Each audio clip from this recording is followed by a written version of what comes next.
감사드립니다. 다음엔 그러면은 우리 대학 현장에서 이끌고 계시는 총장님들의 사례 발표 내지 토론을 하시도록 하겠습니다. 먼저 조선대학의 강동환 총장님을 박수로 초청하겠습니다.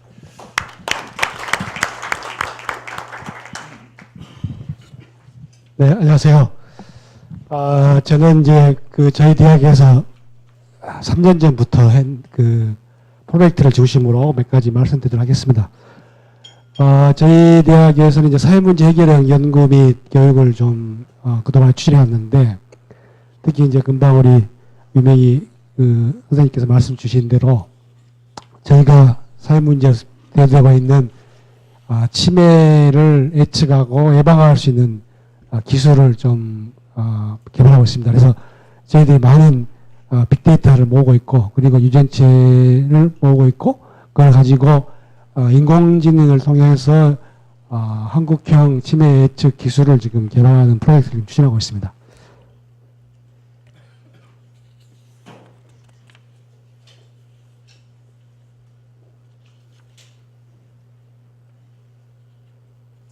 네, 뭐 아시다시피 치매가 정말 고령화 사회, 특히 초고령화 사회에서 이제 피할 수 없는 이러한 질병으로 갖고 있는데, 10년 후에는 이제 치매 환자가 100만 명을 돌파할 그러한 데이터를 갖고 있습니다. 그래서 예방과 조기 진단을 통한 선제적 대응을 해야 되는데, 이것이 대학에서는 사회문제 해결형 교육과 연구를 통해서만 가능하다고 보고 있습니다.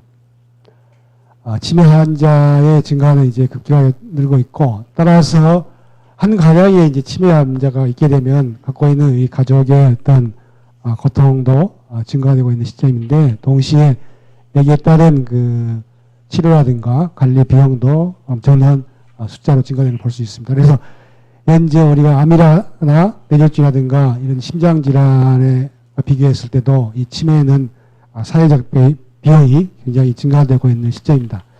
우리나라도 이제 초고령화 사회가 되게 되면은 역시 이제 치매 환자가 증가될 수밖에 없는 그런 상태인데, 65세 이상 인구가 20%가 되는 2026년도를 대비했을 때도 역시 우리 치매 환자는 증가될 수밖에 없는 사회적 현실입니다. 그래서 이러한 사회적 현실이 또 사회적 문제를 야구하고 있기 때문에 이런 부분에 대응할 수 있는 교육과 연구가 아주 절실한 실정입니다.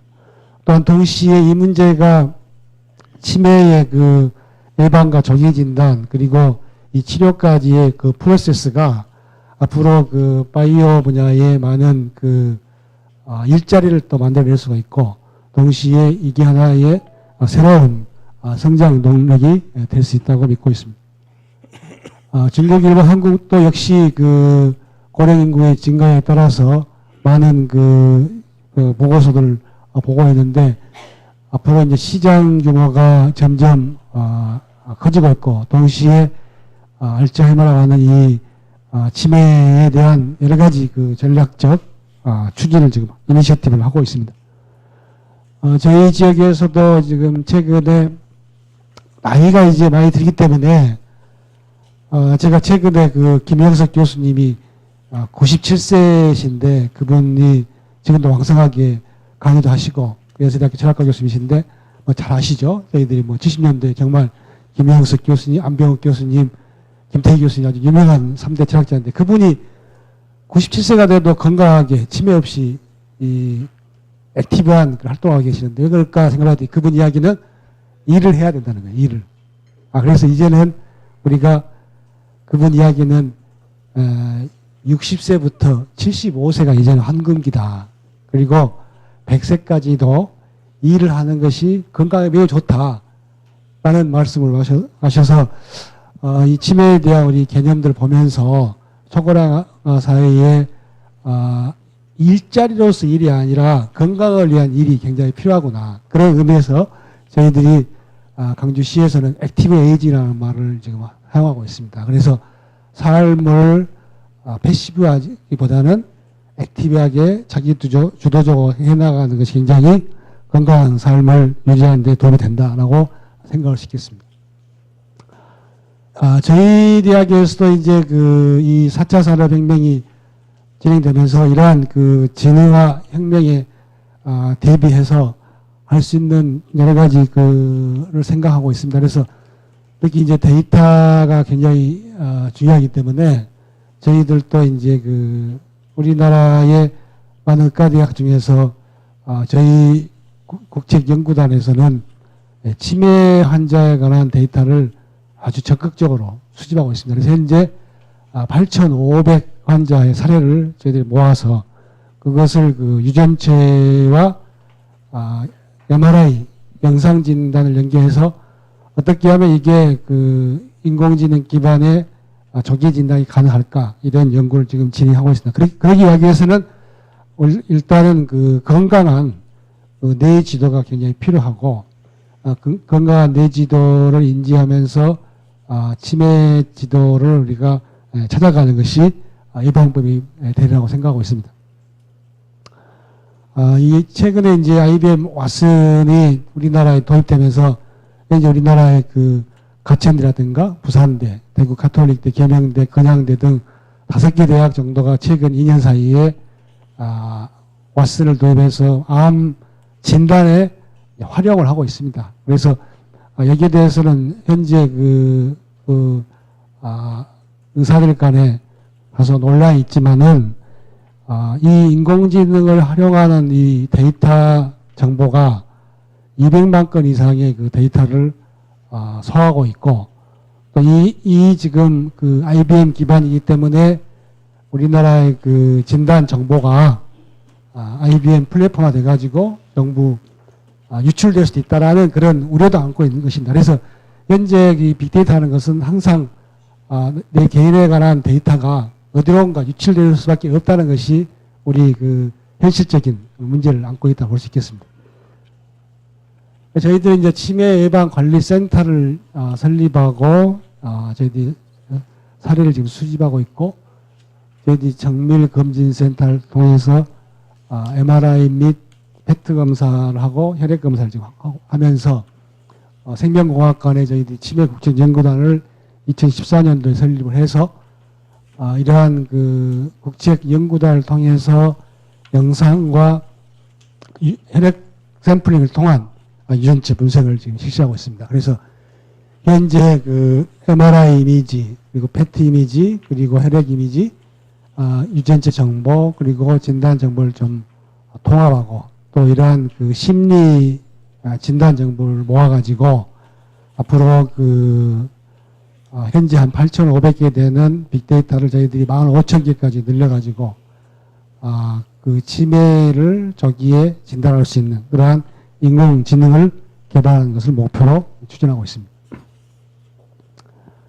그래서 지금 많은 저희 데이터 구축이 지금 중요하기 때문에 결국은 인공지능의 그 기반은 데이터입니다. 그리고 많은 데이터, 빅데이터를 모으는 것이 굉장히 중요하기 때문에 저희들도 그 한국형 인공지능에 기반한 이러한 그 치매 조기 진단을 위해서는 많은 빅데이터가 필요하기 때문에 현재 유전체와 빅데이터를 모아서 분석 연구하고 있습니다.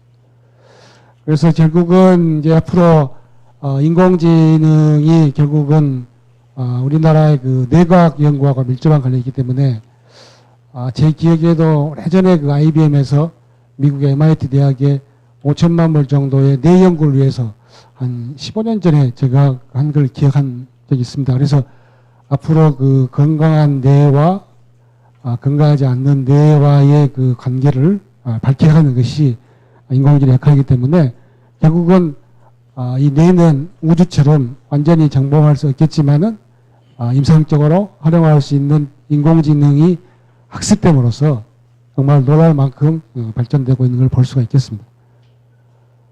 저희들이 이제 그 특히 그 치매 환자에서 아포2포라고 하는 이 유전체가 지금 치매 환자에서 많이 발견되고 있기 때문에 이게 지금 네이처지에 이제 보고가 됐었는데 이 아포2포에 작용하는 새로운 효소를 지금 찾고 있습니다. 그래서 이 아포2포가 있다고 해서 또 치매가 유발된 것이 아니기 때문에 환자 개개인의 또 특성에 따라서 효소 유발성이기 때문에 이 포에 유발하는 어떤 효소의 존재성을 저희 찾아가지고 지금 논문을 지금 준비하고 있습니다. 결국은 저희들이 이제 바이오 의료 분야에서는 치매를 통한 뇌과학 분야의 빅데이터를 모아서 질적 양적 우수성을 만들어 가는 것이고, 실질적인 융합 연구 체계, 그리고 시 단위의 빅데이터, 의료 빅데이터를 구축하고, 그리고 그 최대 규모의 그 노인 코호트 장기 추적 연구를 통해서 3테슬라 MRI 스캐너 기반 세계 최대 뇌영상 데이터 기반을 구축하는 것을 목적으로 하고 있습니다. 그래서 결국은 이제 우리나라의 그 지금은 유전체 분석이 과거에 1000만 단위에서 지금 뭐 몇십만 단위로 유전체 분석의 가격이 떨어지고 있기 때문에 이제 맞춤형 정밀 의료가 시작되고 있는 실정입니다. 그래서 치매도 앞으로 맞춤형 진료가 가능할 것으로 지금 믿어지고 있습니다. 현재 이미 이러한 유전체 분석 비용이 굉장히 저비용화되기 때문에 현재는 실제로 100달러 정도 가지고도 개인의 유전체를 분석할 수 있는 시스템이 지금 개발되고 판매된 걸 볼 수가 있습니다. 그래서 앞으로 이 치매가 초고령화 사회에 미치는 사회적 비용과 그리고 그 사회적인 고통이 증가되고 있기 때문에 조기 진단 예방 모델을 개발하는 것이 매우 유망하다고 판단되고 있습니다. 실질적으로 이제 이런 인공지능 시장의 의료는 우리나라에서 실제로 거의 그 해외에서 디지털의 그 선도적인 연구를 받아들이고 있기 때문에 한국형 그 AI 기반 연구 모형 만드는 게 굉장히 중요합니다. 그리고 이 과정에서 얻어지는 지식과 기술을 인력 양성에 사용을 하고 이러한 그 인력 양성을 통해서 새로운 일자리를 만들어가는 것이 4차 산업시대에 바이오가 대응할 수 있는 좋은 모델이 아닌가 생각하고 저희 조선대학교에서도 이 분야를 특화해서 지금 4년째 진행하고 있습니다. 그래서 저희들이 지금 현재 연간 3,000명 정도 치매 예방을 분별하고 있고 연간 1,000명 정도 치매 정밀 검진을 기초 건강 검진, MRI 검진, 페트 검진, 특히 아밀로이드 기반의 페트 검진, 그리고 혈액 검진, 유전체 검사를 하고 있고 이러한 그 데이터를 기반해서 치매 위험도 분석 및 예측 정보를 지금 만들고 있습니다. 결국은 제가 오늘 말씀드리고 싶은 이야기는 이 치매에 대한 한국인 표준 뇌지도를 구축하고 여기에 따른 치매 조기 진단 융합 기술을 개발하고 실용적으로 의료 서비스 체계를 구축하고 결국은 이러한 프로세스가 많은 새로운 일자리를 만들어갈 수 있다고 생각됩니다. 특히 치매 예방, 진단, 케어 1위까지 이런 3단계 프로세스 중에서는 인문학만 아니고 스포츠, 그리고 문화예술, 그리고 의료, 그리고 바이오 등을 포함한 여러 분야의 포괄적이고 융합적인 그런 교육과 연구가 필요하기 때문에 앞으로 저희도 이 분야에 대한 체계적인 대학과 학과를 좀 개설해가지고 새로운 일자를 만들어가는데 조금이나마 기여할 그런 준비를 하고 있습니다. 이상입니다. 감사합니다. 네, 감사합니다.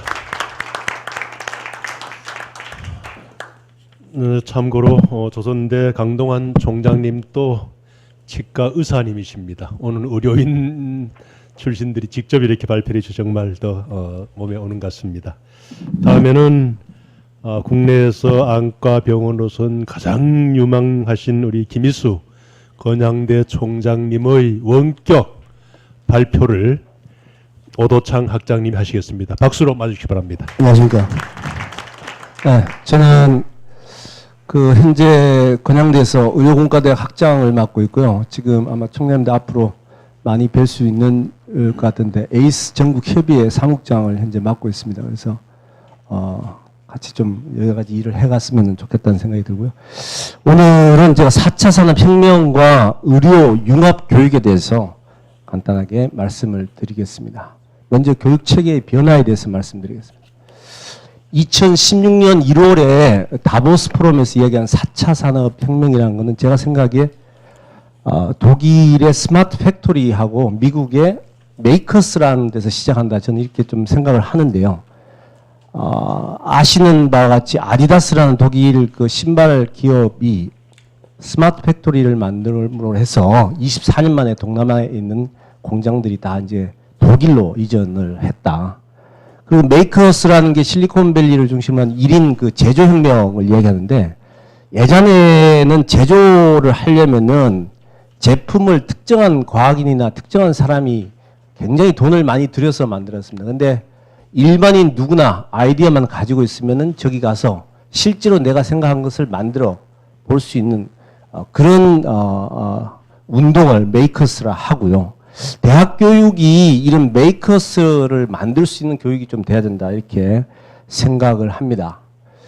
2014년 오바마가 그 피츠버그에 있는 텍숍이라는 데를 방문을 했는데요. 텍숍이 이 내용을 보니까 Part Fabrication and Prototype Studio라고 그렇게 되어 있습니다. 그래서 말하자면은 하드웨어 창업 특화 공간인데 지금은 3D 프린터, 또 하드웨어 이를 지원하는 소프트웨어, 또 뭐 교육하고 공간 이런 것을 다 마련하고 있는 미국의 한 10군데 정도를 특화를 시키고 있습니다. 아마 제가 생각에 미국의 그 창고, 그라지 문화라는 데서 시작된 게 아닌가 싶고요. 뭐 유명한 그 기업의 CEO도 여기서 창업을 했다고 하죠.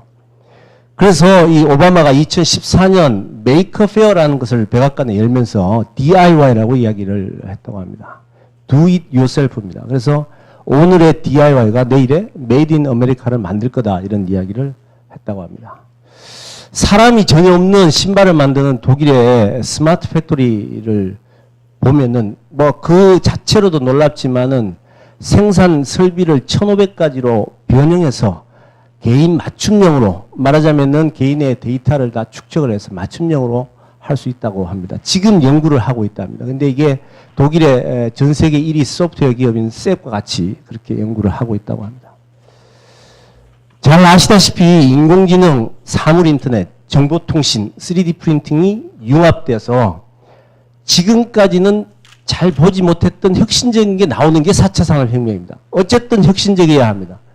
예를 들어서 1000년이 걸리는 그 100만 번 대국을 바둑입니다. 예를 들어서 4주 만에 학습하는 그런 인공지능이라든가 또한 그 2020년부터 30년까지 70억 인구가 1000억 개 이제 사물을 연결을 한다는 그 초연결 이런 것들로 인해서 기계가 완전히 달라졌다는 것이 아마 혁신이 될 것 같습니다. 더 달라져서 미래에 최종적으로 가면은 자율적이고 사람의 명령을 기다리지 않는 그런 사실은 꿈 같은 이야기인데 어쨌든 그런 것을 추구하는 혁신을 4차 산업혁명이라고 볼 수 있겠습니다. 그래서 이 특징은 지금까지도 많은 분들이 말씀하셨듯이 데이터의 수집과 분석, 가치 창출, 고도의 진화를 거쳐서 혁신적인 제품이 나오는 겁니다. 아디다스 독일 공장도 마찬가지지만은 IBM 왓슨도 수백만 환자의 빅데이터를 가지고 그 데이터를 근거로 질병을 분류하고 최종적으로 개인 맞춤형 진단을 할 수 있는 그런 인공지능 의사가 출연하면은 그것이 이제 혁명적인 거라 볼 수가 있겠죠.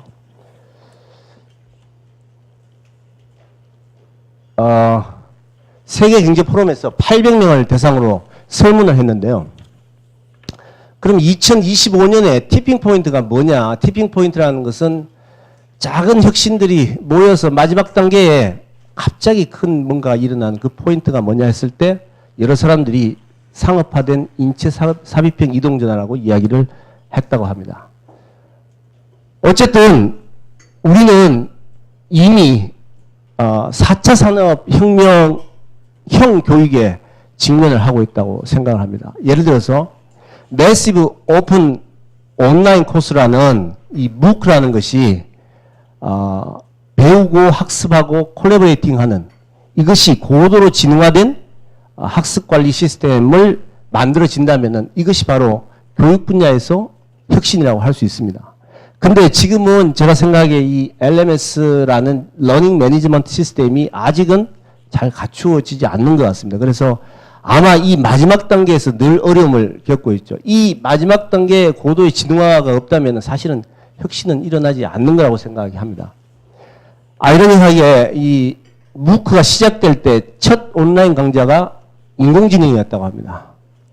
그래서 이 단계가 필요하고요. 지금 4차 산업혁명을 위한 창의융합 교육으로 많이들 이제 액티브 러닝을 이야기하는데 이것도 마찬가지로 프리클래스와 인클래스와 포스트클래스를 거쳐야 합니다. 이 단계를 거치면서 제가 생각하기에 교육 분야에서도 굉장히 고도로 진화된 것이 뭔가 나와야 된다 이렇게 생각을 하고 있습니다. 조재홍대의 아속 고엘이라는 교수의 온라인 그 인공지능 교과목 조교가 있는데요. 이름이 질 왓슨입니다. 근데 이 왓슨이 이제 학생들이 질문에 대답도 하고 뭐 질문을 거꾸로 던지기도 하고 이렇게 하는데 사실은 인공지능이었습니다. 말하자면은 인공지능 왓슨 하고 똑같은 것. 근데 알파고 조교인 거죠. 근데 이 학생들이 중요한 것은 끝까지 몰랐다고 합니다. 97% 이상의 정확도를 보였고요. 학습할수록 대답의 정확도가 높아졌다고 합니다.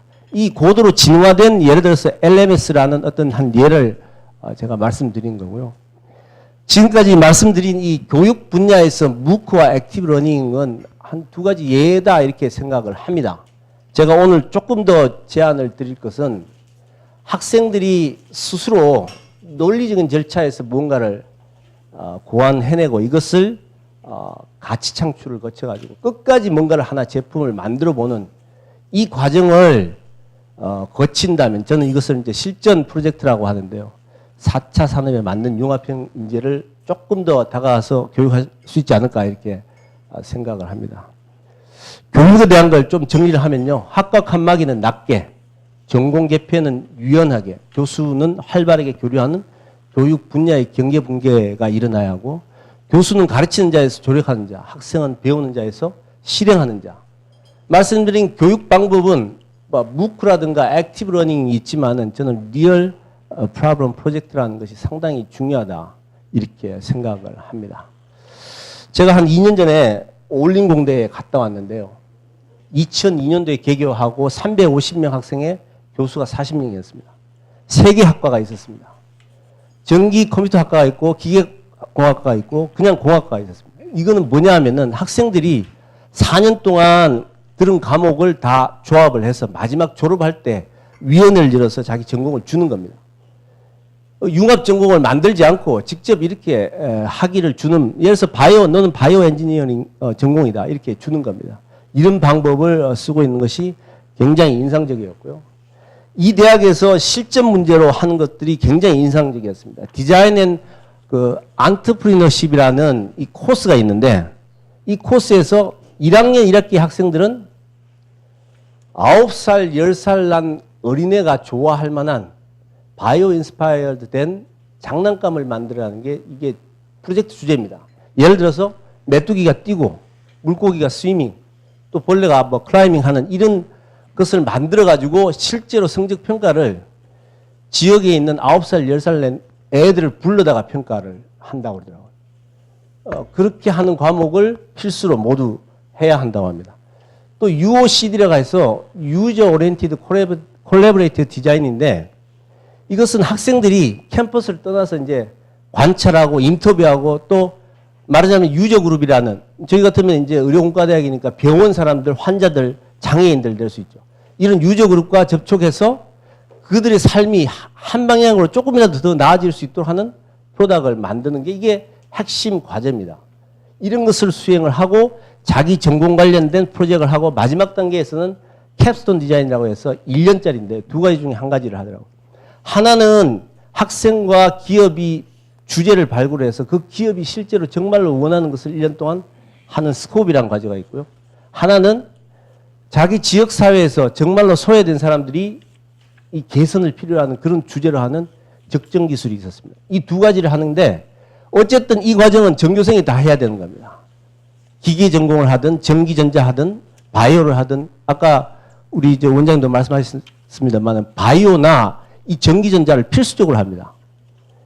그런 교육 과정을 보고 상당히 그 실제 문제를 다루고 있다 이렇게 생각을 했고요.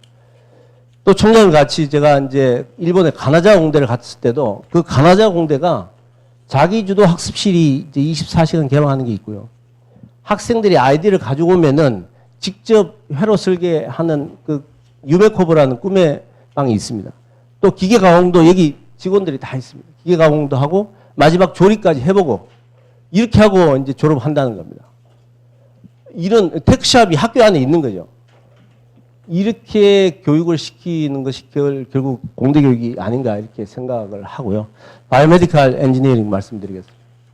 첫째로 스마트 헬스케어입니다. 이거 제일 이야기를 많이 하는 개인의 생체, 말하자면은 뭐 IoT라고 하는데 IOB라고 인터넷 오브 바이오메트리라 해서 생체 데이터를 수집을 하고 이 데이터로부터 이제 가치 창출을 하는 겁니다. 예를 들면은 심박, 혈당, 보유 질병, 운동량 이런 걸 만들어서 궁극적으로는 이제 고도의 지능화를 거쳐서 개인 맞춤형으로 가요. 2단계에서 걸립니다. 2단계에서.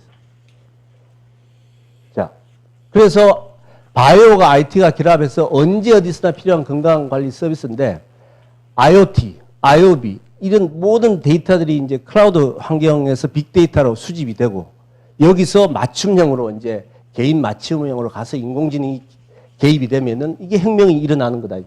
그래서 환자 대상으로는 질병 예방 치료 관리, 고령자는 홈케어, 일반 국민은 식생활이나 운동이나 건강 관리 이런 것을 하는데 이미 다국적 기업의 전부 플랫폼을 다 가지고 있습니다. 그들 자체 나라의 법규나 레귤레이션 때문에 이제 문제가 되는 거지. 그런 상황이 되고요. 오그 메딕스라는 미국의 벤처 기업이 있는데 이 캐치프레이즈가 의사들에게 구글 글래스입니다.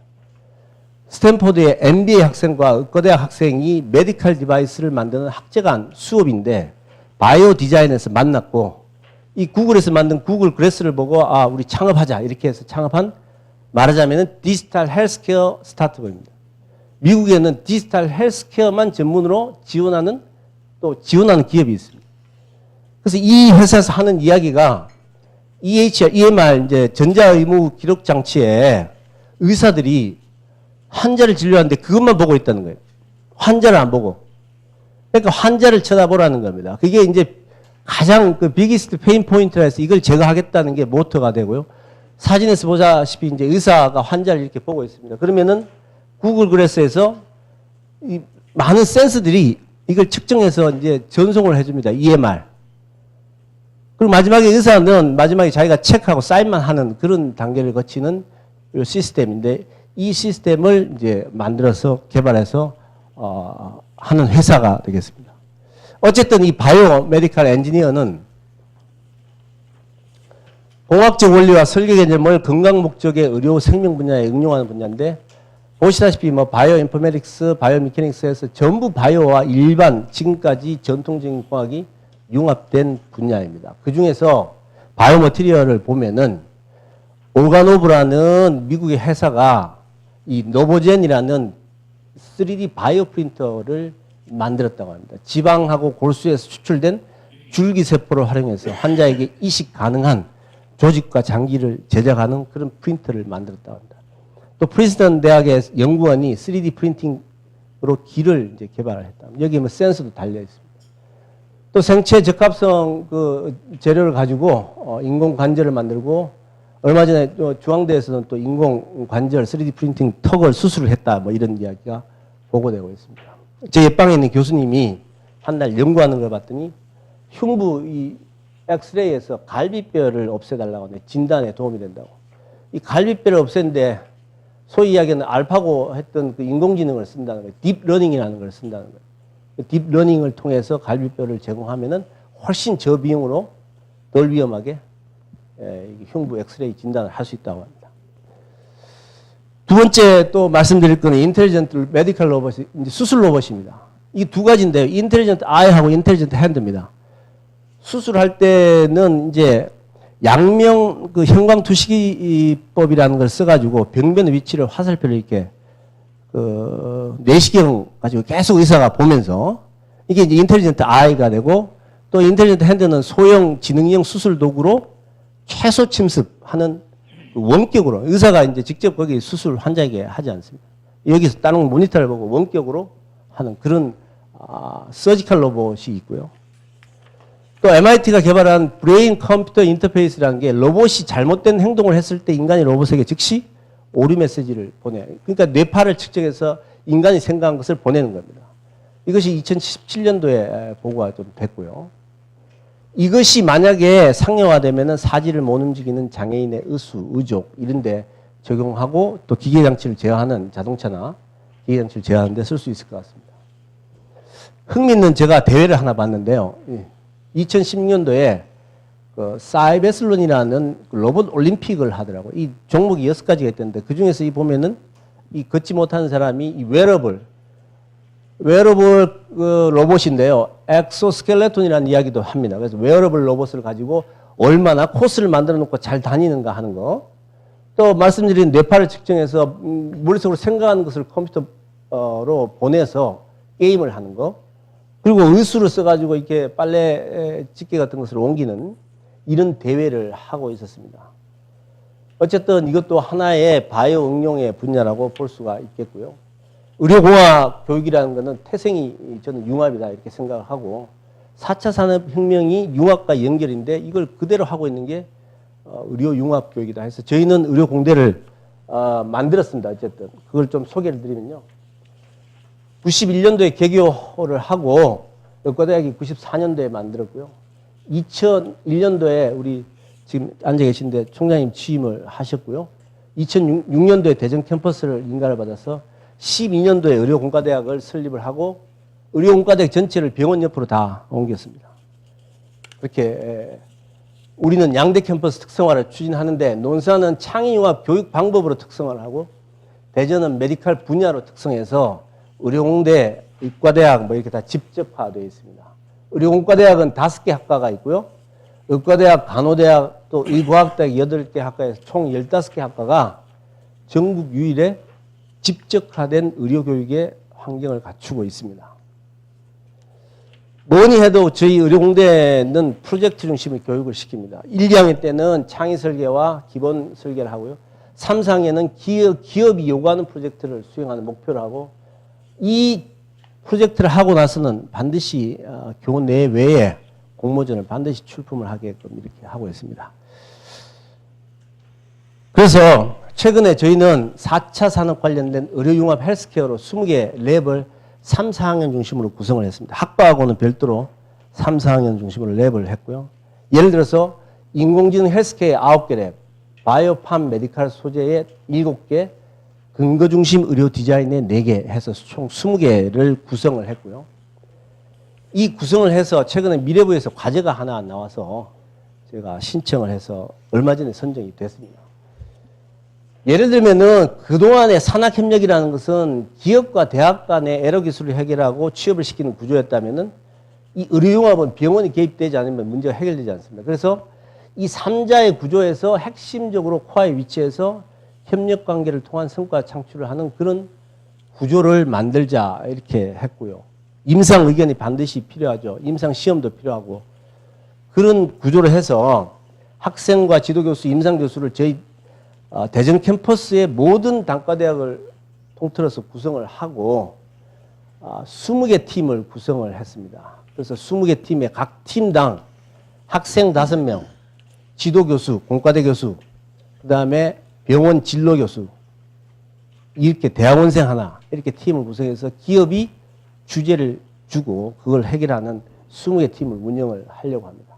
예를 들면 이랬습니다. 아까 말씀드린 흉부 엑스레이 사진을 주식회사 레이언스라는 데서 이걸 해달라고 하면은 이것과 가장 관련 있는 의과학과 교수님이 있고요. 또 소속 대학원생과 학생을 모으고 또 기업에서는 연구소장이든지 멘토가 나서고 우리 건양대병원의 정형외과에 어느 교수님이 합동을 해서 이렇게 문제를 해결하는 그런 방식을 씁니다.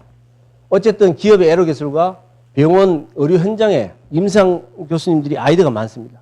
그분들의 아이디어를 모으고 또 기업의 경험 있는 교수님들의 아이디어 또 학생들의 창의적인 아이디어를 모아서 수행하고자 합니다. 이것을 교내외에 특히 이제 국제 의료기 전시에 저희가 별도 부스를 가지고 이런 작품들을 전시를 매년 하고 있습니다. 이렇게 하면은 학생들이 말하자면 액티브 러닝을 실제로 어떻게 구현하느냐 했을 때 일종의 수단을 좀 줄 수 있지 않을까. 사실 액티브 러닝을 저희도 다 하고 있는데 어떻게 해야 될지를 교수도 모르고 시간이 얼마나 걸릴지 모릅니다. 자꾸 옆에서 뭔가를 만들어줘야 할 것 같습니다. 제가 액티브 러닝 교육 방법 중에 실전 문제에 대한 것을 한 번 더 좀 강조를 드렸고요. 제가 오늘 마지막으로 드리고 싶은 말씀은 MMI라고 있습니다. 맨 머신 인터페이스라고 있는데 이게 중요한 분야입니다. 예를 들어서 컴퓨터를 만들면은 컴퓨터를 모니터를 사용자가 어떻게 쓰냐 또는 뭐 키보드를 어떻게 쓰냐 이건데 머신은 인공지능으로 자꾸 갑니다. 하고 인터페이스는 저는 교육에서 예를 들어서 교육 방법, 액티브 러닝 이런 걸로 보는데 그것도 발전해 나가죠. 근데 사실 그 정작 더 중요한 거는 이때일수록 저는 교수 학생에 더 관심을 가져야 한다고 생각합니다. 왜냐하면은 교육 현장이라는 것은 교수님이 고도로 그 훈련받은 교수님이 교육을 학생이 분명한 목표를 가진 학생을 대상으로 애정을 가지고 하지 않으면은 아무리 4차 산업에 집중을 하더라도 해결되지가 않습니다. 그래서 이들은 이들대로 발전해 나가는 걸 관찰하고 오히려 4차 산업이 더 발전할수록 우리는 이쪽 분야에 더 집중하고 여기는 같이 병행해서 가는 걸 보면 되지 않겠나. 저는 그렇게 생각을 합니다. 어쨌든 제 발표를 마치겠습니다. 네, 감사합니다. 네, 다음은 건국대학의 민상기 총장님을 박수로 초청하겠습니다.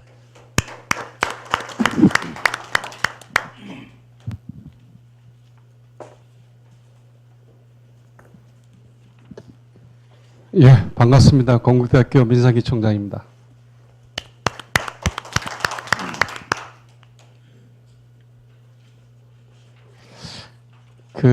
우리 유명희 박사님부터 시작해서 조선대학 그리고 건양대학의 케이스를 좀 쭉 봤습니다. 근데 이제 바이오 분야의 언급이 전부 다 헬스케어 쪽으로 전부 다 집중되고 있는 것 같아요. 근데 우리가 바이오 하면은 크게 의료 바이오와 농업 바이오로 나눌 수가 있습니다. 그 전체가 합해서 이제 우리가 바이오로 볼 수 있죠. 그래서 제가 지금 총장님들 갖고 있는 자료는 제가 하다 보니까 저한테 주어진 시간이 5분이더라고요. 근데 5분간의 사례 발표 치고 너무 내용이 많은 것 같아요. 그래서 오늘 발표는 잠깐 줄였습니다. 제가. 예. 물론 이제 건국대학교 사례 발표를 하면서 몇 가지 조금 4차 산업혁명과 바이오 이 부분에 대해서 우리가 리마인드 할 필요가 있죠. 이미 지난 이 프레젠트 서밋의 아주 대주제가 4차 산업혁명이기 때문에 뭐 역사적 배경이라든가 지금 현재 사례 이런 것들이 많이 좀 소개가 됐습니다. 한번 이런 거 한번 우리 총장님께 한번 질문을 던지겠습니다. 제가 시집안 딸과 살고 있는데요. 어느 날 갑자기 그러니까 소포가 배달됐습니다. 배달 뜯어보니까 유아용품이랑 그다음에 뭐 산모 관한 여러 가지 샘플들이 들어있는 거예요. 그래서 야 이거 이상하다. 이건 분명히 임신부 아니면 산모에게 주는 건데 이게 왜 우리 집에 왔을까? 그래서 이제 집에 딸이 왔길래 제가 물어봤어요. 너는 혹시 임신했냐? 그랬더니 딸이 정색을 하면서 아빠 어떻게 내가 임신한 걸 아냐? 그래서 내가 너한테 온 소포를 보고 내가 깜짝 놀라서 물어보는 거다. 그래서 이제 딸이 화가 난 거예요. 도대체 이 내 정보가 어떻게 알았을까 해가지고 담당 의사한테 물어봤어요. 산부인과 했더니 전혀 노출된 적이 없다. 그래서 소포를 보낸 회사한테 전화했더니 저희가 당신의 의료 기록을 본 것이 아니라 당신이 카드 쓰는 내용을 보니까 최근에 와서 많이 변했더라. 뭐가 변했느냐? 입맛이 변하고 그다음에 물건을 쓰는 패턴이 변하더라. 그래서 우리가 빅데이터를 이용해서 보니까 당신은 분명히 임신한 걸 확인하고 우리가 먼저 당신을 선점하기 위해서 요즘 애를 안 나니까 선물을 보냈다. 받아주기 바란다. 그래서 이게 바로 AI구나 하는 걸 알았죠. 이게 미국에서 진짜 일어났던 일입니다. 최근에. 그래서 이제 집에 딸이 왔길래 제가 물어봤어요. 산부인과 에 딸이 왔길래 제가 물어봤어요. 야 이거 이상하다. 이거 어떻게 내가 임신한 걸 아냐? 그랬더니 딸이 그 또 하나의 사례를 말씀드린다면은 여러분들 그 여기 보면은 잠깐만요. 포인트가 어떤 거죠? 가운데 건가요? 네. 지금 그 미국에 일루미라는 유명한 그 유전체 분석 업체가 있습니다. 미국이 이제 게놈 프로젝트를 통해서 인간의 유전자를 다 분석을 하고 나서 2000년대 초반에도 그 개인의 염기 서열을 분석하는데 약 1억 달러가 소요됐다고 합니다. 그러니까 보통 사람으로서는 불가능한 거죠. 그러나 2014년에 이 일루미라는 회사가 결국은 이 노바색이라는 이 프로그램을 만들면서 결국은 $1000, 지금은 $100로서 여러분들이 갖고 있는 유전자를 전부 다 정보를 분석하고 있습니다. 그랬더니 몇 년 전에 안젤리나 졸리인가요? 미국의 유명한 여배우가 유방을 건강한데 유방 절제 수술 받았습니다.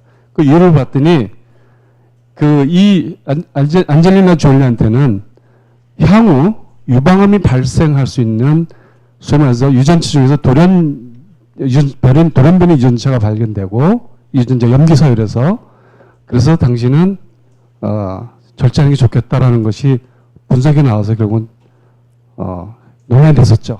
이런 것들이 바로 현재 우리가 쓰고 있는 바이오 쪽입니다. 물론 여기 나오는 내용들은 다 알 겁니다. 현재 우리나라에서 쓰고 있는 4차 산업혁명의 농업 바이오는 어딜까요? 지금 농업 인구는 자꾸 줄어들고 있고요. 그다음에 고령화 사회 또 이러다 보니까 결국은 누구보다도 이 바이오 쪽에 대체할 이런 신기술들이 필요하고 있습니다. 현재 결국은 이 소위 빅데이터 시스템에 의해서 결국은 자동 생산은 로봇 시스템이 지금 개발되고 있고 나중에 보여드리겠지만 식물 공장이 현재 만들어지고 있습니다. 그다음에 자율주행 농기기라든가 농업용 드럼을 통해서 비료도 뿌리고 그다음에 농약도 치는 이런 기술들이 현재 도입되고 있습니다. 건국대학교 우리 연구팀들이 지금 이쪽에 지금 많이 가입을 하고 있습니다. 소비자도 마찬가지로 원산이라든가 그다음에 이력 추적, 스마트 주문 이런 시스템들이 현재 이것도 아마 4차 산업혁명 틀에서 농업 바이오가 지금 추진하는 게 아닌 생각됩니다. 하나의 모델 케이스인데요. 지금 여러분들이 그 식탁에 오르는 여러 가지 농산물 중에서 보면은 현재 농업 인구가 굉장히 고령화되고 아까 말씀드린 대로 굉장히 적어지고 있죠. 그러다 보니까 현재 1차적으로 우리가 생각하는 그 스마트팜의 기본적인 권력은 이와 같은 소위 온실에서 온도, 습도, 그다음에 이산화탄소라든가, 그다음에 토양의 그 소위 그 영양분, 그다음에 물 이런 것들 모든 데이터가 결국은 소위 운영 시스템으로 넘어가서 여기서 결국은 모든 것이 정보가 처리된 다음에 결국은 모바일이라든가 또는 컴퓨터라든가 또는 개인에게 또는 생산 단체에게 전달되는 이런 것들이 지금 현재 진행되고 있습니다. 물론 뒤에 보시면은 제가 하나 그림을 갖고 왔는데요. 뉴저지에 이제 뉴워크라는 그 소위 수직 농장이 있습니다. 여기는 에어로팜이라 불리는데요. 세계에서 가장 큰 규모의 수직 농장으로 불리고 규모는 약 6,600평의 평방미터에 연간 약 91만 톤의 킬로그램에 해당되는 농산물 생산하는데 이거는 굉장히 재밌게도 LED 라이트와 온도 조절, 그다음에 식물의 각 특성 데이터들이 다 분석돼 가지고 입맛에 맞는 색깔에 원하는 대로 다 지금 식물들이 만들어지고 있다는 겁니다. 이게 미래의 어떤 농업 분야가 아마 생각되지 않나 생각됩니다.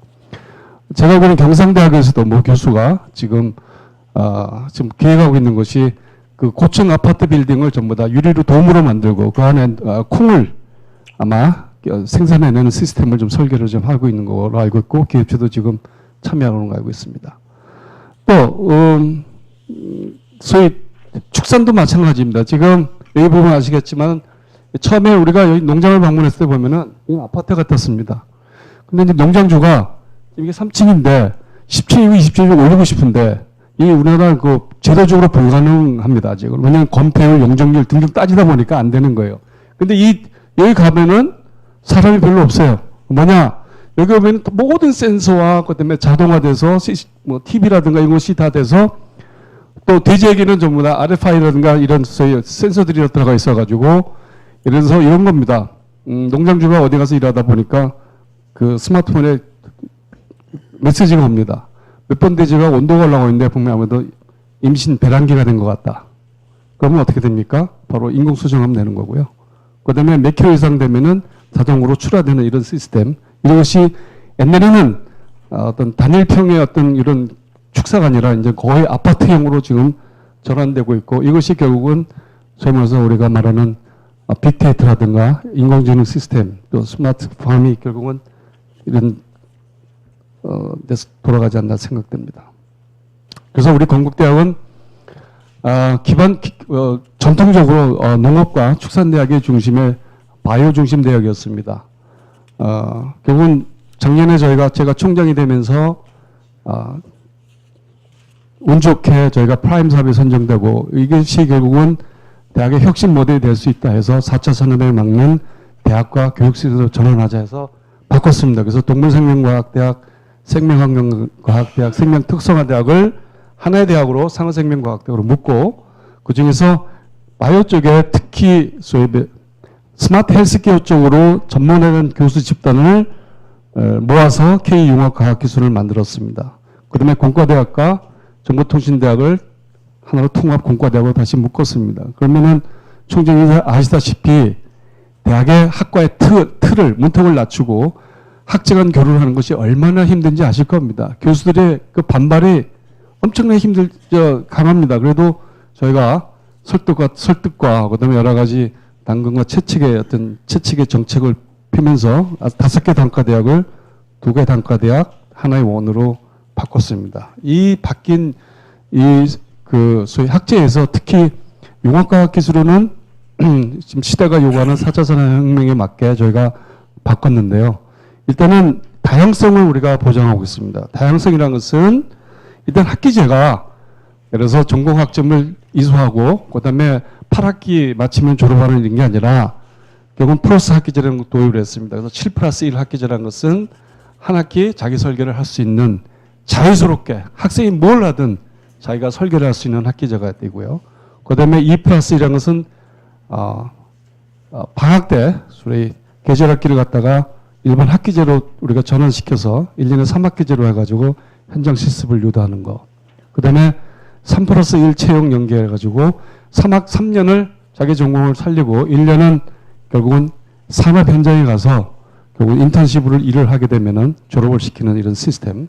그다음에 프랑스의 그랑제콜 모델로 4+1. 그래서 결국은 바이오 쪽에 특히 그 소위 전문화 인력이 필요한 분야는 결국은 석사를 해야 되는데 석사 과정도 결국은 4+1. 그러니까 3학년까지 결국은 학부를 3년에 마치고 대학원을 다시 2년에 마치는 4+1 제도로 이렇게 전환을 했습니다. 그래서 우리 KIT에는 바이오 쪽에 결국은 줄기세포 재생공학, 그다음에 융합생명공학, 시스템생명공학, 의생병공학으로 결국은 특화시키고 여기서는 결국은 테크 쪽에서 ICT와 그다음에 그 공과대학에 지원을 받아가지고 스마트 헬스케어, 바이오의학, 줄기세포 치료 등 여러 가지 연구 분야를 우리가 학생들 가르치고 있습니다. 교육과정도 기존의 틀을 벗어나서 융합 모듈 클러스터라고 해가지고 48개 트랙, 그러니까 지금 그 미국에 이제 올린 공과대학인가요? 그 모델로 해가지고 비록 4개 학과지만은 이 안에 여러 가지 트랙을 만들어 놔서 결국은 거기에 맞는 졸업 전공을 트랙에 따라서 졸업을 시킬 수 있는 것들을 우리가 지금 추진하고 있습니다. 그다음에 이것이 이제 결국은 학생들에게 창의적으로 어떤 공부를 하기 위해서는 시스템이 결국은 새로운 시스템이 도입이 돼야 되는데요. 특히 뒤를 보시면 알겠지만은 죄송합니다. 여기 보면은 프라임 특화 토론식 강의실 해가지고 플립 러닝이든가 액티브 러닝들이 저희가 지금 추진하고 있습니다. 그래서 아마 저희 생각은 내년부터는 모든 교수들이 적어도 한 학기 한 과목은 플립 러닝을 지금 하려고 시도를 하고 있고 이것이 만약에 도처가 되면은 제가 임기 끝나기 전에 전체 교수들이 모든 교과목을 갖다가 지금 플리러닝으로 바꾸려고 지금 추진하고 있습니다. 그다음에 이제 바이오와 테크의 결국은 공동기금을 구축을 하게 돼가지고 여기 그림은 없지만은 저희가 5월 15일 날 건국대학교 기념일 때 약 400평 이상이 되는 공간에 바이오와 테크의 국가 첨단 장비들이 디스플레이되고 거기에 학생들과 교수들이 연구할 수 있는 공간을 좀 만들고 있습니다. 또 하나 저희가 지금 자랑스럽게 생각하는 것은 이 그림에는 없지만은 스마트 팩토리가 5월 15일 날 또 개관이 됩니다. 약 300평 이상 되는 공간에 학생들, 그러니까 문과든 이과든 그다음에 예술 디자인이든 공학이든 학생들이 모여가지고 창의적으로 소위 말해서 만들 수 있는 메이커 스페이스입니다. 이것이 되면은 학생들이 서로 자기 전공 영역을 떠나서 뭔가를 공유할 수 있는 이렇게 되지 않나 생각됩니다. 결국은 저희가 KIT를 만들게 된 배경은 소위 미래창조과학부가 제시한 미래성장 동력과 그다음에 미래유망 신산업을 갖다가 조사했을 때 바이오 쪽을 본다면은 스마트 바이오 생산, 맞춤형 웰리스, 그다음에 바이오 의학, 스마트 헬스케어 이것들을 결국은 모아가지고 결국은 4개 학과를 만들었다. 그럼 학과는 결국은 공학 기반의 기초적인 그다음에 정보통신 분야의 기초적인 교육도 같이 추진하고 있습니다. 또한 그건 이제 KIT의 모델이었고요. 그다음에 기본의 이제 축산과 소위 농업을 근간으로 한 이 세 단과대학은 상어생명과학대학으로 저희가 하나를 뭉쳤는데 상어라는 것은 저희 건국대학교 설립자의 호입니다. 그래서 사실은 여담이지만은 세 단과대학을 뭉쳐놓고 대학 단과대학 이름을 붙이다 보니까 너무 싸우는 거예요. 교수님인데 이름 하나 가지고 너무 싸웁니다. 그래서 축산대학의 기반 교수들은 동물자를 붙이고 또 소위 식물 기반 농업 기관에 나온 교수님들은 식물을 붙이자 그러고 또 생명과학의 순수 기초 생명 쪽 하는 분들은 뭐 기초 응용 이거 붙이자 해가지고 하도 싸우길래 그러지 말고 우리 대학의 근간은 경우 상어 선생님이 만들지 않았냐. 그럼 상어를 붙이자. 그랬더니 50명 이상의 교수님들이 아무 말 못하고 전부 다 동의를 해줬습니다. 그래서 이제 여기에는 소위 기본적으로 축산식품, 동물자원, 식품유통, 생명과학, 산림적용, 환경보건, 식량자원들이 지금 통합돼서 운영되고 있는데요. 특히 이제 K랩이라는 것을 저희가 만들었습니다. 그래서 크리에이티브 리빙 랩인데 사실 C자가 틀린 것이 아니라 일부러 우리가 K로 바꿨습니다. 건국대학교의 이니셜을 좀 살리기 위해서 K랩인데 여기서는 결국은 학생들로 하여금 최종 사용자 참여와 기여를 통한 혁신 활동을 추진해 나가고요. 그다음에 기술 아이디어 도출 개발과 제품 구현, 시장 진입 등을 위한 어떤 역할을 해주고 그다음에 혁신과 관련된 다양한 주체들을 참여시켜서 사용자 주도하는 혁신 공간을 좀 만들고 있습니다. 그래서 이 기반에는 보시면 알겠지만 3가지입니다. 이 특화 프로그램이 커리어 과정, 마이스터 과정, 창업 과정 해가지고 이 3가지의 과정을 통해서 학생들이 좀 창의적으로 공부하고 또 다른 전공과 융합할 수 있는 이런 시스템을 만들고 있습니다.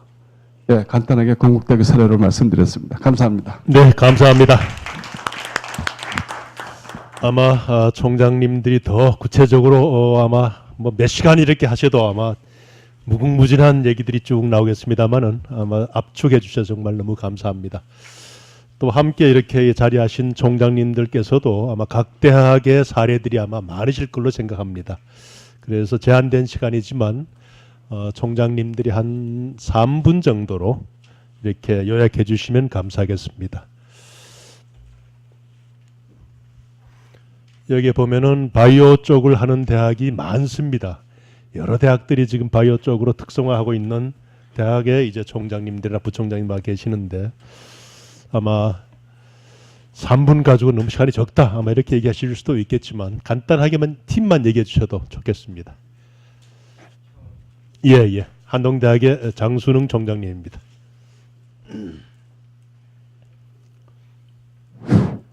예, 저는 뭐 우리 학교 얘기보다도 좀 이렇게 우리나라의 좀 이 생명 분야에 좀 이제 좀 교수님들이 좀 저변 학대가 좀 되고 좀 특히 저도 이제 칸스테이트 지방대학 가서 보니 지방대학이 참 우수하더라고요, 교수님들이요. 근데 이게 보니까 좀 더 강범위하게 좀 이렇게 여러 교수님들이 하되 좀 더 꾸준하게 했으면 되지 않냐, 그렇게 생각을 합니다. 뭐 오늘 유명히 그 수석님이 아주 좋은 얘기 많이 해주셨는데, 저는 우리나라의 교훈이 될 게 그런 것 같아요. 제가 지금 우리나라에 3년, 4년도, 5년도 뭐 그때 일어난 일이죠. 그때 보면은 줄기세포 때문에 우리 한우석 그 교수님 참 잘하시는 분이죠. 근데 너무 그냥 스파트라이트를 받다 보니까 그 참 좀 비극적으로 결과됐는데, 사실 근데 제가 좀 그 강조하고 싶은 거는 그 일본에 그 신야 교수라는 분이 있지 않습니까? 그분이 그 시대에 역분화 줄기세포를 했더라고요. 수정난 줄기세포가 아니라. 그래서 그거는 굉장히 윤리적인 문제도 없고, 그래가지고 연구한 지 얼마 되지도 않아가지고 노벨상을 타지 않았습니까? 그래서 야마나카 신야. 근데 이 사람이 연구를 했던 곳은 오사카에 그냥 지금은 교토 제국대학 교토대학교의 교수지만, 그때는 이제 오사카의 뭐 시립대 교수도 했고, 그래서 저는 바라는 게, 물론 몇 명의 뭐 이렇게 집중적인 연구, 또 뭐 집중적인 그것도 어느 정도 필요하지만, 저는 이 바이오 분야는 그렇게 뭐 저는 천재성을 요구하는 것 같지는 않아요. 보면요, 아니 뭐 하나님의 뭐 이게 작품이 인간이고 뭐 동물이고 다 이런데, 좀 저변을 많이 해서 좀 더 많은 사람들이 좀 꾸준히 했으면은 좀, 그래서 저는 뭐냐면 일본에 뭐 야마나카 신야 교수 노벨상을 받고, 또 그다음에 뭐 중국이 이제 최초 노벨상 받은 것도 뭐 개통수기라서 마라리아 뭐 하는 그런 걸 했는데, 그 보면은 그냥 꾸준하게 좀 저변을 확대하고 꾸준하게 연구를 하면은 우리나라가 좀 더 잘 될 수 있지 않냐. 그런 면에서는 좀 지방대학 교수님들도 저도 이제 한동대학교에서 보니까 거기도 참 저도 뭐 칸스테이트 바이오 쪽의 교수님들 많이 인터뷰해봤고 했는데, 여기 와서 보니까 굉장히 좋으신 분이 많다. 그래서 제가 지금 얘기하는 거는 뭐 분야를 좀 좁혀가지고 좀 꾸준하게 할 수 있도록 그런 분위기를 좀 더 전국에 있는 좀 교수님들이 많이 참여해서, 그러다 보면은 우리나라도 중국의 그 개통식을 발견한 그 여자 교수님이나 야마나카 신야 같은 사람이 나오지 않겠느냐 하는 게 제가 하나의 좀 생각을 해봤고요. 그다음에 그리고 저는 한 가지는 뭐냐면 무엇이 중요한 문제인가라는 걸 계속적으로 좀 많은 토론이 있었으면 좋겠어요. 생명 분야에 좀 더 구체적으로 어떤 것이 중요한 문제냐, 뭐 그런 것을 정말 중요한 문제 뭐 10개건 20개건 이런 것들을 좀 이렇게 해서 그런 것들을 대학마다 좀 하면 좋지 않겠느냐 하는 생각을 좀 가졌습니다. 예. 네, 감사합니다. 다음 총장님, 한 분만 더 초청을 하도록 하겠습니다. 예, 중부대학의 홍순영 총장님. 많이 배웠습니다. 보면서 총장님들 총장 노릇하기 되게 어렵게 생겼네요, 보니까. 하이테크놀로지, 특히 바이오, IT는 좀 어느 정도 이해해도 이제 바이오 쪽 가면은 상당히 헤매게 되는데, 저도 뭐 우리 장순영 총장하고 좀 비슷한 저희지만, 지금 새로운 정부에서 또 대학에 요구하는 게 어쩌면 또 바이오 잡하고 연결된 그런 교육, 잡과 연결된 리서치 이런 게 아니겠는가, 그 생각을 하면서 말씀하시는 우리 유수석이나 뭐 이런 분들이 얘기하는 그것도 굉장히 가슴에는 와닿지만은 연구 중심 대학하고 교육 중심 대학으로 대별을 해봤을 때 연구 중심 대학은 그래도 좀 접근이 가는데, 그 수많은 교육 중심 대학은 이 바이오에 어떻게 적응을 과연 할 것인가 하는 숙제를 하나 안고 가는 것 같습니다. 그러면서 이 헬스케어든 뭐 우리 교육 현장에서는 이제 멀티케어다 뭐 메디케어다 이제 막 갈라지곤 하는데 대배라면 이제 헬스케어로 이제 가게 되겠죠. 그래서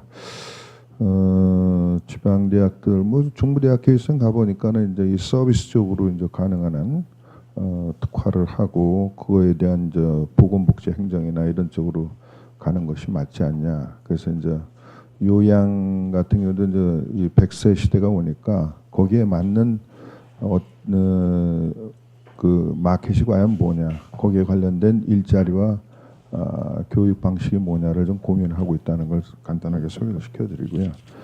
꼭 하이텍 아니래도 좀 미들텍이나 이런 서비스 쪽으로 좀 가면은 교육 중심 대학은 좀 찾을 그런 내용들이 많이 있지 않겠나 그렇게 생각이 되고, 사실 하이텍은 뭐 하이 리턴이라고 그러지만은 하이 리스크거든요.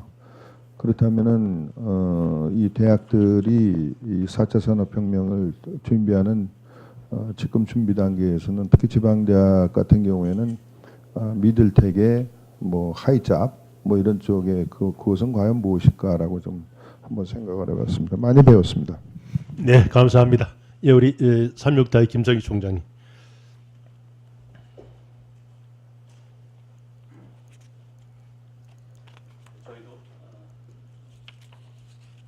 네, 저희도 이렇게 규모가 중형 대학에서 이제 조금 적은 쪽에 속하는 대학인데 과가 많은 또 이렇게 특화되는 부분에 있어서 이제 고민을 하고 있는 과정에 있는데, 오늘 이제 들으면서 몇 가지 조금 이제 다시 새롭게 좀 드리고 싶은 것은, 저희도 이제 바이오 쪽이 있는데 사실 교수님들과 계속되는 갈등이 뭐냐면 이 진단, 아까 뭐 실험 그 측정 기구들이 너무 고가이다 보니까, 그래서 이제 제가 가만히 옆에서 살펴보니까 장기적인 프로젝트를 진행한 분들은 상당히 역량을 이제 그 지속적인 지원을 통해 가지고 스스로 역량을 이렇게 쌓아갈 여력이 생기는 걸 제가 이제 볼 수 있었습니다. 그래서 그런 부분에 이제 바이오 쪽에 그 어떤 연구 성과들이 나타나기 위해서는 이제 그런 부분에 좀 지원이 계속 지속적으로 좀, 저희도 한 6년 이상 하시는 분이 뭐 어떤 국가 프로젝트가 있는데 굉장히 그 역량이 충족돼 가는 걸 볼 수 있었거든요. 이제 대부분 이제 이 교육과 연관해서 아까 이제 메이커 스페이스에 대한 이야기를 많이 하셨는데, 저희도 이제 이 전향적으로 창업센터와 연계해서 메이커 스페이스를 이렇게 만들어서 운영을 하면서 이제 뭐 첫 시작이긴 하지만, 제가 이제 이렇게 지켜보면서 보니까 이게 자칫 잘못하면 학생들이 그저 취미나 뭐 문화센터 수준을 못 넘겠다 하는 그런 염려를 하게 됐습니다. 근데 그 이유가 뭐냐면, 첫째는 이 부분을 다룰 수 있는 고난도의 실력을 가진 전문가를 확보하는 게 이렇게 쉽지 않다는 걸 제가 발견하게 됐고, 그 다음에 이걸 가지고 스스로 아까 우리가 강조하셨던 창의적인 인재 양성이라고 하는 그 교육적인 소양을 갖춘 또 경험과 전문가가 쌓인 사람을 투입하는 일이 그렇게 쉽지 않다는 걸 보게 됐습니다. 그리고 이제 여기 이제 보조할 수 있는 어떤 인력이라든지, 그 다음에 뭐 3D 프린터만 해도 뭐 비용이 이제 상당하기 때문에 충분한 그런 어떤 재정적인 투입이 이렇게 되지 않으면은 사실은 보편적인 대학 경쟁력 전체와 연관, 또 혹은 그것이 한국 전체 대학 교육의 경쟁력과 연관해서 사실 이런 부분에 대한 고려가 없으면은 사실은 그저 일종의 쇼케이스 정도로 끝나지 않을까 하는 그런 염려가 좀 들었습니다. 그래서 사실은 이제 새로운 정부의 그 4차 산업혁명과 연관된 화두에 있어서 좀 이런 부분도 분명하게 좀 고려돼 가지고 대학 전체의 경쟁력과 연관된 부분에 있어서 지금 뭐 초중고등학교는 뭐 거의 보편적으로 모든 학교들이 이렇게 지원되는 부분들이 있는데, 근데 대학은 너무 자체적인 역량에 기대는 거 아닌가, 이제 좀 그런 부담이 느껴서 좀 말씀드리겠습니다. 네, 감사합니다. 일단 오늘 일정이 이제 또 갑자기 또 생긴 일정도 있기 때문에 오늘 나중에 원래 일정 다음에 새 정부 교육 정책에 바란다라는 또 세션을 추가할 예정입니다. 그래서 오늘 요 세션은 여기서 마무리하자 하고자. 예, 예, 한 말씀. 예, 예, 예, 예. 뭐 항상 그 뭐 얘기가 나올 때마다 규제 개혁에 관한 얘기가 많이 나오는데 뭐 이 분야에 있어서도 굉장히 좀 이제 뭐 규제 개혁이라기보다도 그 새로운 발상의 전환, 그 이제 우리나라 제도의 문제에 있어서 말이죠.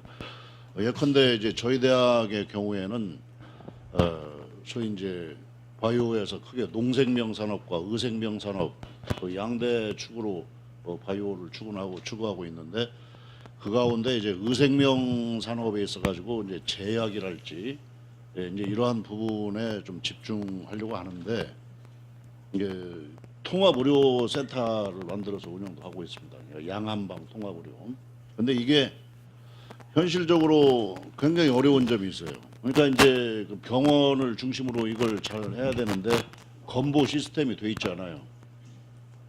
그러니까 이제 이런 제도 개혁은 하지 않고 계속 그 정부에서는 양한방 통합하라. 뭐 이제 작년에 이제 시범병원 이제 몇 개가 이제 지정이 돼서 저희 대학은 이제 군포에 있는 병원이 그 양한방 통합 진료 시범 병원 중에 하나로 지정을 받았습니다만은 이러한 것을 빨리빨리 좀 획기적으로 전환해서 이게 이제 병원에서 양한방 통합 진료를 할 수 있도록 제도적인 보완을 해주고 말이죠. 이건 규제 개혁이 아니라 제도를 만들어줘야 된다 이런 얘기죠. 그리고 또 이제 저희가 이제 보안의학대학원도 이제 저희가 운영을 하고 있습니다만 인기가 없어요. 그러니까 유럽 국가들은 이제 보안의학 쪽에 하더라도 건보에서 지원이 됩니다.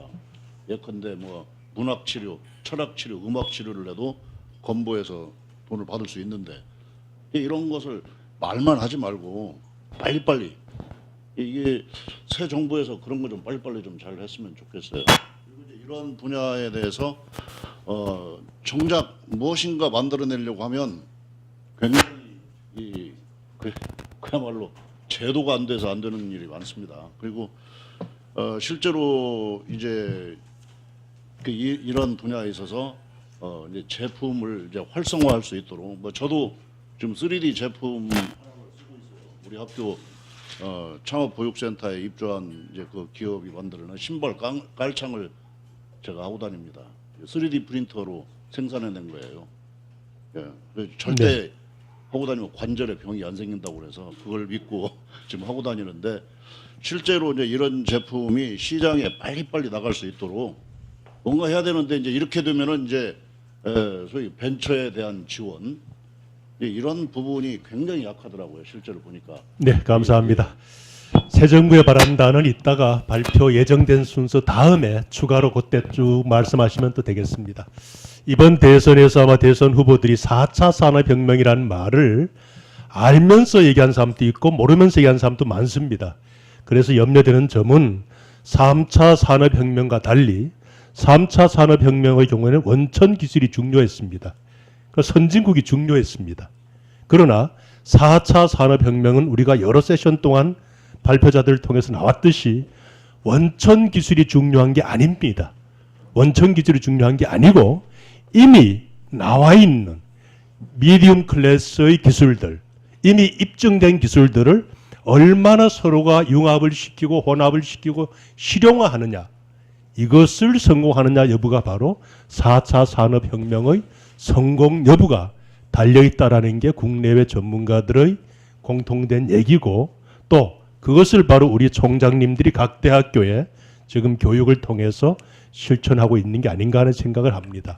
그럼에도 불구하고 많은 전문가란 분들이 아직도 3차 산업혁명의 사고에서 원천기술, 고기술, 희귀기술, 또 하이텍, 하이리스크 이런 식의 생각을 벗어나지 못한 사람들이 참 많습니다. 이번 4차 산업혁명을 주장했던 대선 후보들이나 대선 캠프의 참모들도 아마 그런 착각들을 상당히 하고 있을 걸로 알고 있습니다. 그래서 그분들이 제대로 알고 앞으로 국가의 연구 투자, R&D 투자의 방향도 그런 방향에서 해야지 과거에서는 노벨상 프로젝트가 주로 원천 기술에 대한 투자였습니다. 그러니까 거대한 빅 사이언스에 대한 투자였습니다. 그것은 실패했습니다. 그러나 조금 전에 이제 중국에서 나왔듯이 바로 개똥쑥에서 노벨상이 나왔듯이 이제는 하이텍에서 노벨상이 나오지가 않습니다. 그래서 이제 새 정부에 있는 그러한 과학기술 정책을 수립하는 사람들이 이 점을 분명히 알고 또 우리 대학에서도 연구중심 대학 원천 기술에 물론 투자하는 것도 중요합니다. 그러나 그것이 그렇게 중요한 게 아니고 이젠 연구중심이든 교육중심이든 융복합 내지는 이것을 얼마나 많은 학생들에게 교육을 통해서 또 직장인들의 재교육을 통해서 새로운 걸 만들어내느냐 아마 이게 훨씬 더 중요한 게 아닌가. 그래서 4차 산업혁명을 성공시키려고 그러면은 이 자리에 계신 총장님들도 잘 하시고 또 새 정부에 있는 4차 산업혁명을 섣불리 알고 있는 그런 분들이 전문가 연하는 경우 참 많습니다. 항상 새 정부 출범하면은 그런 사람들이 정신 바짝 차리고 4차 산업혁명에 대한 것이 성공할 수 있도록 각 대학에 대한 규제도 이제는 과감하게 풀고 각 대학이 이제 날개를 달고 갈 수 있게 각자 특성화를 살 수 있게 하고 연구재단이나 또 교육부에서의 과학기술에 대한 투자에 대한 방향도 그런 방향으로 아마 해야 되는 기본 패러다임의 변화가 아마 필요할 겁니다. 그것을 제가 첫 번째 말씀드리고 싶고 두 번째는 4차 산업혁명이 주로 ICT나 IT나 IoT나 이것을 주로 했다라면은 이제 5차 산업혁명은 바로 오늘 이 자리에서 유명희 수석과 여러 총장님들이 발표하신 방향으로 바이오를 중심으로 해서 일어날 거다라는 것이 5차 산업혁명의 새로운 기반입니다. 한국의 경우에 황우석 박사를 중심으로 해서 이미 10여 년 전에 5차 산업혁명이 세계적으로 앞서갈 뻔했습니다. 그러나 그런 앞서가는 과학기술자들을 바이오 분야의 최첨단 연구자들을 스포일시킨 게 누구냐? 정치권이었습니다. 정치권에서 그 사람을 차기 정권 창출에 대통령 후보로 만들겠다 그랬고 그것이 그 사람으로 하여금 과학기술자 본연을 벗어나버리고 진실을 가리고 가짜를 만들어내는 그래서 속이는 이런 일들이 치팅이 일어났기 때문에 우리나라의 바이오 산업이 한참 동안 고전을 했지만 조금 전에 우리 유수석과 우리 총장님들이 발표하셨듯이 대학 현장에서 지금 바이오 산업 혁명이 아마 상당히 전 세계적으로도 지금 활발하게 이루어지고 있는 게 아닌가 하는 이런 점은 상당히 중요한 점이 아닌가 생각합니다. 이번에 황우석 박사 같은 경우에는 4차 산업혁명 가운데 IoT, IT 쪽을 가지고 대권까지 도전했다가 본인이 직접 했다가 이제 또 새롭게 준비할 수도 있겠습니다만은 과학기술자와 정치와의 영역이라는 게 잘 조화되면은 시너지가 나올 것이고 만일 그렇지 않을 경우에는 상당한 디제스터가 나타날 수도 있다. 우리 대학의 경우도 똑같은 것 같습니다. 대학에서도 바로 이러한 4차 산업혁명과 바이오 혁명을 잘 이끌면서 거기에서 영웅 만들기를 하되 그것을 정치권이 악용하는 사례는 더 이상 없어야 되겠다. 이 자리에서 제가 뭐 더 이상 설명하긴 그렇습니다만은 황우석 사건의 경우에는 저도 바로 그 한가운데 있었던 사람이기 때문에 상당히 안타까웠습니다. 상당히 안타까웠고 지금이라도 다시 황우석 박사가 원래 과학기술자로서 다시 재생하고 있는 점에 대해서는 그나마 다행으로 생각하고 있습니다.